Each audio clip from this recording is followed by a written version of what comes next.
La division euclidienne permet, dans certains cas, de déterminer facilement les asymptotes et l'écart entre ces asymptotes et la fonction, ce qu'on appelle couramment le 0 plus et le 0 moins. Nous allons étudier ce point plus avant aujourd'hui. Je donnerai un peu de contexte. Je montrerai quelques exemples avec soit asymptote horizontale, soit asymptote oblique, graphiquement. Puis nous traiterons un exemple concret en rappelant les définitions, toutes les démarches et surtout en expliquant, en justifiant l'utilisation de la division euclidienne. Et on verra, ce faisant, comment déterminer les zéros en plus et en moins l'infini. Et puis, on refera un petit tour sur tout ce qu'on aura fait.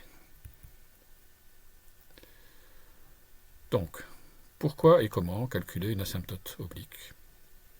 Le plus souvent, ça peut aussi se faire avec des asymptotes horizontales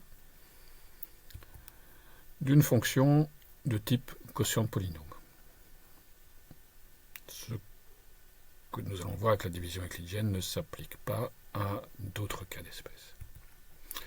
Mais si on a un quotient de polynôme, on peut faire ces opérations grâce à la division euclidienne. Qu'est-ce que c'est que ces 0 plus et ces 0 moins? Eh bien, c'est la mesure de la distance entre une fonction et son asymptote, selon qu'on va regarder en moins ou en plus l'infini, selon que x tend vers moins l'infini ou x tend vers plus l'infini. Il faut envisager les deux cas. Premier exemple, la fonction 1 sur x. Si les x deviennent de plus en plus petits, eh bien, le graphe de la fonction va se rapprocher de l'axe des x, c'est-à-dire de l'asymptote horizontale d'équation y égale 0. Clairement, l'écart entre la fonction est négatif, puisqu'on le verra, cette mesure se fait en faisant, à la limite, la différence entre la valeur de la fonction et la valeur de l'asymptote. Et donc, quand x tend vers moins l'infini, la fonction 1 sur x a un 0 moins, ce qui veut dire que le graphe de la fonction est en dessous de l'asymptote. Si au contraire les x deviennent de plus en plus grands, le graphe de la fonction va se rapprocher de l'asymptote, de l'axe des x toujours, mais en restant au-dessus, et donc la différence entre les valeurs de la fonction et les y de l'asymptote pour un x donné vont toujours être positifs, et donc à la limite, on va tendre vers ce qu'on appelle un 0 plus. Oui, il y a aussi une asymptote verticale, je n'en parle pas ici. Voici une toute petite transformation de la fonction 1 sur x, pour montrer que ce n'est pas parce qu'on avait une asymptote horizontale en y égale 0 que les choses étaient différentes. Ici aussi, la limite étant moins l'infini va tendre pour la fonction vers 1, mais en restant en dessous de 1, on aura donc un 0 moins.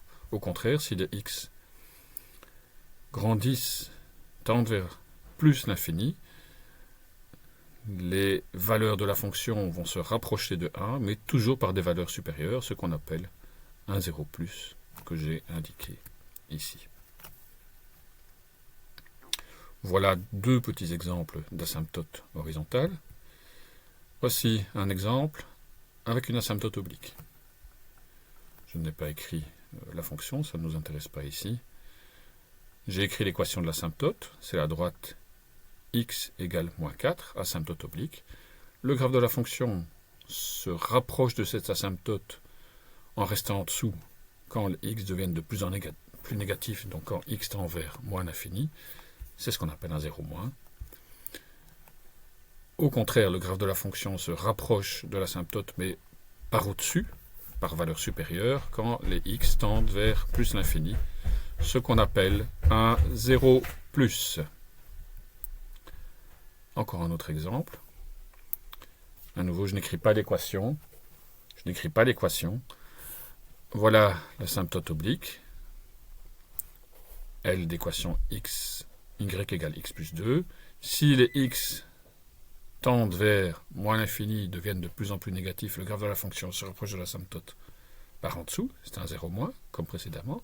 Mais cette fonction, quand les x croissent indéfiniment, donc on dit que, à la limite, quand x tend vers plus l'infini, eh bien, le graphe de la fonction va lui se rapprocher de l'asymptote, mais là aussi, en restant en dessous. Et donc, la différence entre la valeur d'un y pour un x donné de la fonction et le y de l'asymptote va être négatif. Le graphe se rapproche de l'asymptote par en dessous. On parle d'un 0 moins.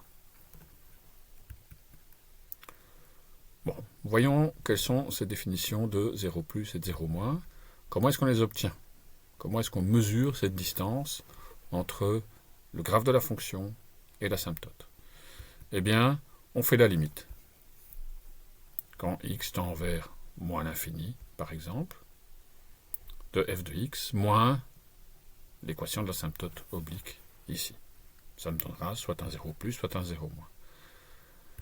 Je pourrais faire la même opération en plus l'infini, et je saurais ainsi si j'ai un 0 plus ou un 0 moins, en calculant la même limite, f de x moins mx plus p, l'équation de droite correspondant à mon asymptote oblique.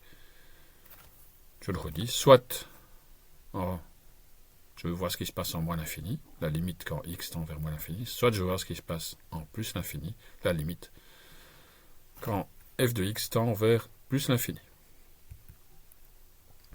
Prenons un exemple concret. Voici la fonction f de x est égal à x cube, moins x carré, moins 4x, plus 4, le tout sur x carré, plus 3x, plus 2. Quelle est la définition d'une asymptote oblique? C'est une droite, l'équation y égale mx plus p, qui correspond à la fonction dont je suis en train de m'occuper. Et quand est-ce que j'ai une asymptote oblique? Eh bien, c'est si et seulement si j'ai un m réel différent de 0, non nul, et un p appartenant à R. Ces m et ces p sont obtenus tels que m est la limite quand x tend vers plus l'infini ou moins l'infini de f de x sur x. Je n'ai écrit ici que la limite quand x tend vers plus l'infini, et je ne m'intéresse qu'à des fonctions qui ont la même asymptote en plus et en moins l'infini. Ce n'est pas toujours le cas en général, mais dans la situation qui nous préoccupe, les quotients de polynômes, c'est le cas. P va être la limite quand x tend vers plus l'infini, ce sera la même limite pour les quotients de polynômes quand x tend vers moins l'infini, donc je ne le calcule que pour le plus l'infini, de f de x moins mx, le m étant celui obtenu à la ligne précédente en calculant la limite de f de x sur x. Ici donc, la pente de mon asymptote oblique va être obtenue en calculant la limite quand x tend vers plus l'infini de ma fonction, que je retrouve ici, divisé par x, c'est-à-dire multiplié par 1 sur x. Multiplier une fraction par 1 sur x, ça revient à multiplier le dénominateur par x, et donc le dénominateur de x carré plus 3x plus 2 devient x cube plus 3x carré plus 2x. On sait que quand je cherche une limite en plus l'infini d'un quotient de polynôme, cette limite est égale à la limite du quotient des termes de degré les plus élevés pour le numérateur et le dénominateur. Donc j'avais du x cube au numérateur, du x cube au dénominateur. Tous les autres termes peuvent être négligés, et ma limite devient la limite de x cube sur x cube, c'est-à-dire la limite de 1. Et donc, la pente de mon asymptote oblique dans le cas de ma fonction est égale à 1. Ce 1, je m'en souviens pour calculer l'ordonnée à l'origine de mon asymptote oblique. Et en reprenant la définition, ça va être la limite, quand x tend vers plus l'infini, de la fonction moins mx, c'est-à-dire dans ce cas-ci, moins 1 fois x, moins x. J'ai écrit le 1 pour qu'on s'en souvienne. Donc, je dois mettre au même dénominateur, ce moins 1 sur x, je le multiplie donc par x carré plus 3x plus 2 divisé par x carré plus 3x plus 2, et ma limite devient le quotient que je peux voir ici. En distribuant et en effectuant les calculs, mon P est donc la limite, quand x tend vers plus l'infini, de moins 4x carré moins 6x plus 4 sur x carré plus 3x plus 2. À nouveau, je garde uniquement les termes de degré les plus élevés, puisque j'ai une limite vers un infini. Et directement, je vois que cette limite est égale à 4, puisque j'ai un 4x carré sur x carré, les x carrés se simplifient. Mon asymptote oblique est donc une droite d'équation x moins 4. La méthode avec le calcul de limite est assez lourde et plutôt susceptible d'erreurs de calcul de type faute de signe dans les fractions, dans la manipulation, les mises au même dénominateur. Est-ce qu'il y a quelque chose de plus rapide? Eh bien, si ma fonction est de la forme an xn plus an-1 xn-1, etc., plus a0, sur bm x exposant m plus bm-1 x exposant -1, etc., plus b0, c'est-à-dire, si ma fonction est un quotient de polynôme, eh bien oui, il y a quelque chose de plus rapide. Si j'ai un quotient de polynôme, alors la division euclidienne permet de faire beaucoup plus rapidement la détermination de l'asymptote oblique et des 0 plus et des 0 moins, ce qui est le sujet aujourd'hui. Petit rappel sur la division euclidienne.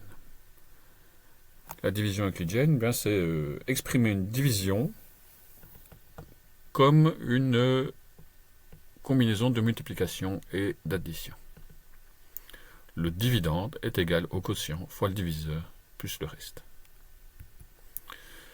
Si on veut revenir sur une division, eh bien, il faut diviser les deux membres de l'égalité par le diviseur, et donc le dividende sur le diviseur est égal au quotient fois le diviseur divisé par le diviseur, plus le reste sur le diviseur.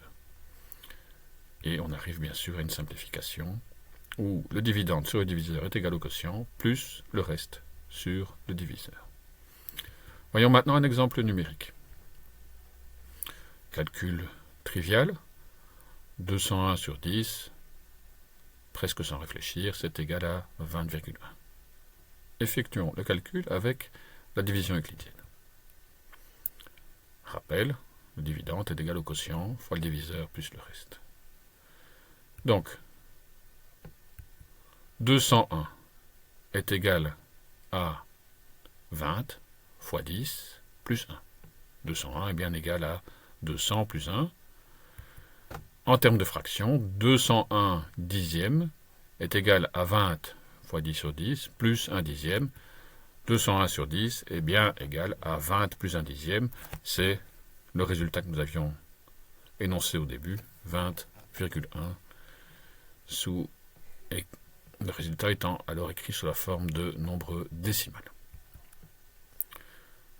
Revenons à cette forme et à notre fonction de départ. Comment puis-je transformer cette fonction par une opération de type division euclidienne? Eh bien, si je le fais, je vais trouver que ma fonction peut s'écrire sous la forme x-4 plus 6x plus 12 divisé par x carré plus 3x plus 2. En effet, je réalise une opération de division entre deux polynômes. Le numérateur de ma fonction et le dénominateur de ma fonction. Si je veux donc diviser x carré, moins x carré moins 4x plus 4 par x carré plus 3x plus 2, je me demande Combien de fois est-ce que j'ai x carré dans x cube? Je l'ai x fois. Je multiplie donc mon diviseur par x, et je soustrais le résultat à mon dividende.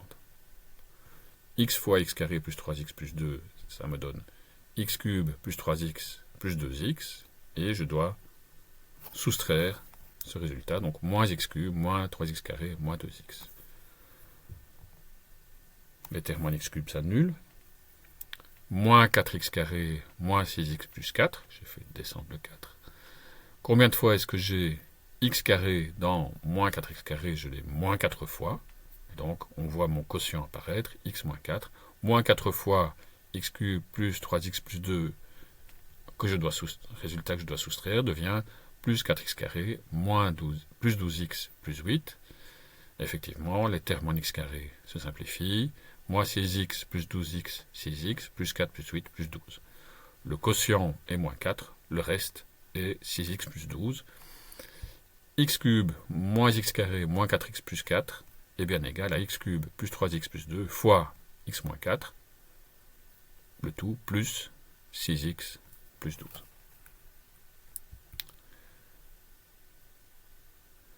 Si maintenant je divise les deux membres de mon égalité par le diviseur, je retrouve à gauche ma fonction de départ,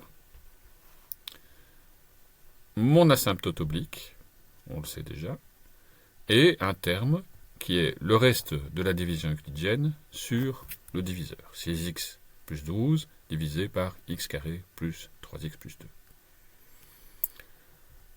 Je voudrais remarquer qu'on retrouve bien l'asymptote, et on va voir qu'est-ce qu'on peut faire en plus comme opération.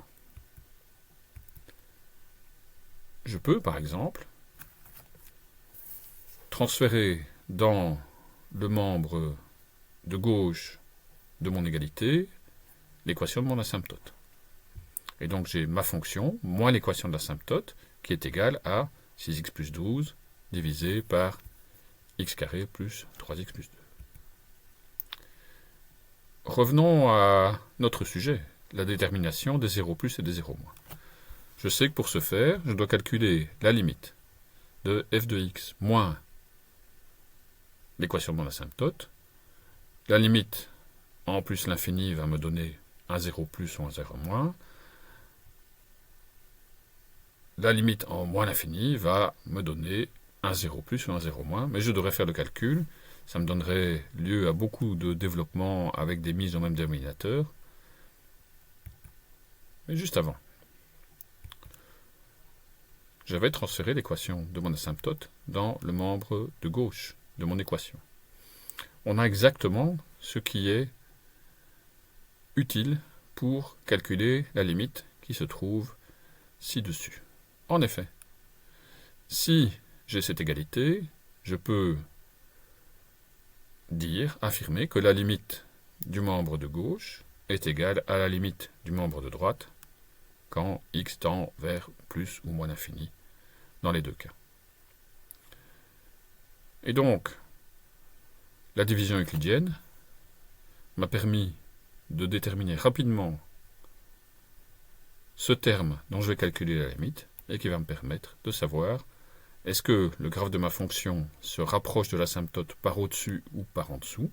Est-ce que je vais avoir par au-dessus un 0 plus ou par en dessous un 0 moins quand je tends respectivement vers moins ou vers plus l'infini? Donc, la limite de f de x moins l'équation de l'asymptote est égale à la limite de 6x plus 12 sur x carré plus 3x plus 2. À nouveau, comme on est en train de calculer des limites vers l'infini, je ne garde que les termes de degré les plus élevés au numérateur et au dénominateur. Les x se simplifient, et donc je vais devoir calculer une limite de 6 sur x. Qu'est-ce que cela donne si on cherche la limite en moins l'infini de mon expression f de x moins mx plus p? Eh bien, donc je dois juste calculer la limite de 6 sur x quand x tend vers moins l'infini. En substituant les x, ça va donc faire un 6 sur moins l'infini. Un nombre réel sur un infini, ça va me faire un 0. Et la règle des signes me permet de dire que ce sera un 0 moins, que donc vers moins l'infini, le graphe de ma fonction va s'approcher de l'asymptote, mais en restant sous l'asymptote.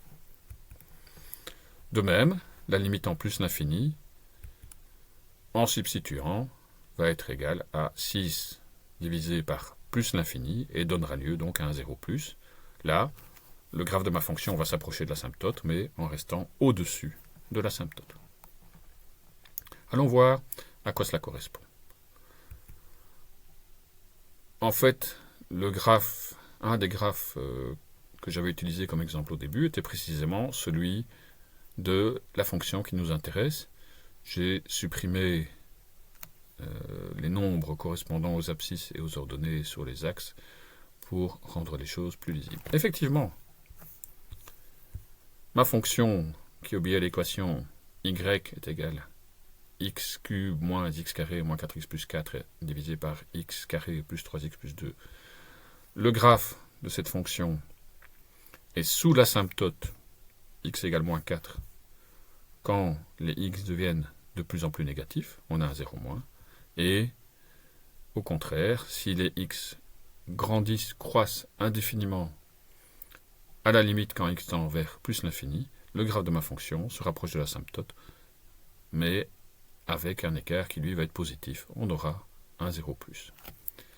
Si vous utilisez GeoGebra, par exemple, pour considérer le graphe de cette fonction, vous verrez qu'il est un peu plus compliqué que ce que je démontrais ici. Je ne me suis intéressé ici qu'aux limites en plus et en moins l'infini, et en fait j'ai négligé une partie du graphe de la fonction. Voici un graphe de cette fonction réalisé avec GeoGebra. Vous verrez qu'il y a deux asymptotes verticales, une en x égale moins 2, une en x égale moins 1, et que le graphe de la fonction est présent entre ces deux asymptotes. Je n'ai pas voulu l'indiquer sur le graphe précédent pour pouvoir me concentrer sur notre sujet, la détermination des 0 plus ou 0 moins. Voilà, je vous ai donné un peu de contexte. J'ai donné deux exemples pour soit asymptote oblique, soit asymptote horizontale. Ce que je viens de décrire avec la division euclidienne peut aussi se faire dans le cas d'asymptote horizontale. Et puis j'ai traité un exemple complet de quotient de polynôme en rappelant la définition de l'asymptote oblique des 0 plus et des 0 moins. J'ai affirmé que dans le cas où ma fonction était un quotient de polynôme, je pouvais utiliser la division euclidienne pour faire beaucoup plus rapidement les calculs de limites explicités à l'étape précédente. J'ai déterminé ces zéros en plus et en moins l'infini pour mon exemple, et je vous ai montré le résultat de ces calculs sur le graphique, ou deux graphiques, de cette fonction. Voilà, n'hésitez pas à me poser des questions par mail ou via un autre canal. Merci à vous.